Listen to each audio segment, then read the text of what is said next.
L'Élysée promet d'aller vite, Raphaël, pour trouver un nouveau Premier ministre. Évidemment, sortir de l'impasse budgétaire, c'est l'objectif premier. À qui pourrait-on confier le poste ?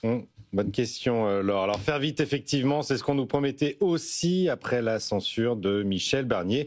Souvenez-vous, c'était le 4 décembre 2024, quand il a quand même fallu 3 semaines pour que la France soit dotée d'un gouvernement. Alors, il faudra être plus véloce cette fois-ci. Nous sommes en pleine phase de lancement du budget. Aujourd'hui, mardi 9 septembre, on devrait déjà connaître le cadrage macroéconomique du prochain projet de loi de finances. Évidemment, c'est pas le cas. Là, tout ce que l'on sait, c'est que si l'on ne fait rien l'année prochaine, comme l'indique une note de Bercy que nous nous sommes procurée, le déficit explosera à plus de 6% en 2026. Il faut donc faire vite, Laure. Vite. Trouver un médecin pour stopper cette hémorragie, ce sera sa première mission. Est-ce que ce médecin pourrait être Olivier Faure ?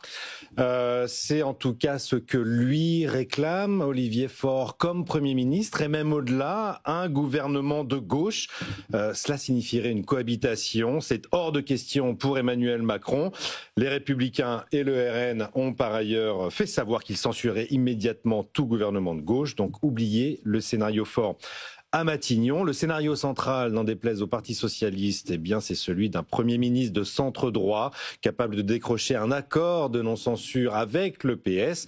Quelqu'un capable de définir un terrain de discussion, un périmètre dans lequel il serait possible de discuter de mesures du budget avec la promesse de ne pas censurer au final. Dans ce cadre-là, qu'il s'agisse de Sébastien Lecornu, Gérald Darmanin, Catherine Vautrin ou Xavier Bertrand, dont on cite les noms régulièrement, on leur souhaite bon courage parce que, en réalité, la réalité, c'est que nous nous trouvons dans une impasse. Vous voyez, dans les westerns, cette scène où vous avez tous les cow-boys sortis du saloon à moitié éméchés, le revolver chargé qui se met en joue. On est un peu dans ce scénario-là.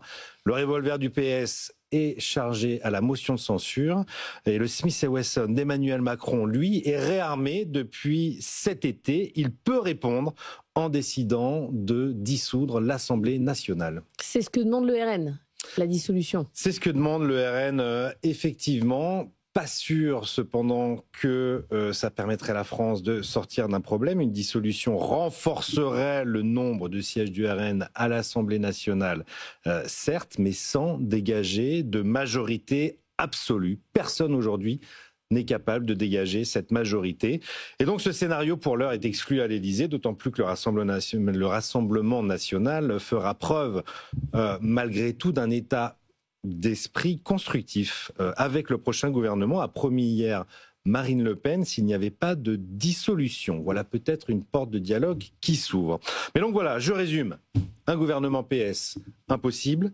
Un gouvernement bis repetita en quelque sorte, avec le socle commun probable, mais un scénario très fragile. Reste l'option, je vous prépare une surprise, l'effet waouh, derrière lequel court souvent Emmanuel Macron, sans jamais vraiment y arriver.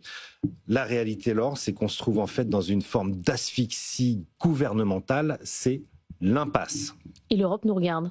Et pendant ce temps-là, l'Europe nous regarde avec inquiétude, car si la France reste dans une forme de déni vis-à-vis de l'état de ses finances publiques, ce n'est pas le cas de nos voisins européens, effectivement, qui s'inquiètent, à commencer par le vice-président de la Commission européenne, Valdis Dombrovskis, qui a rendu visite à son ancien collègue, Pierre Moscovici, aujourd'hui à la tête de la Cour des comptes, pour avoir un bilan complet de l'état de nos finances publiques. Et jusqu'en Italie, où hier, le chef de la diplomatie italienne, Antonio Tajani, a dit espérer que le président français sera en mesure de résoudre la crise parce qu'une situation d'instabilité en France, a-t-il dit, risque de provoquer des dégâts sur notre économie à un moment aussi où l'Europe doit se montrer unie pour arriver à la paix en Europe. Vous croyez pas qu'il a parlé trop d'économie, finalement ? Je sais que c'est bizarre de poser la question sur BFM Business, mais il n'a pas fait assez de politique.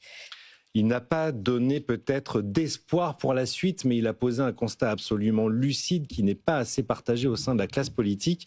Ouais. L'économie, c'est l'oxygène qui nous permet d'agir pour la suite. Et mais quand il dit la soumission à la dette, c'est comme la soumission par la force militaire, il faudrait que ça imprime ça dans la tête des Français, dans la tête des... Il faudrait que ça imprime beaucoup plus et surtout dans la tête de nos dirigeants politiques. Parce que si nos finances partent dans le décor, c'est aussi par la décision de nos politiques.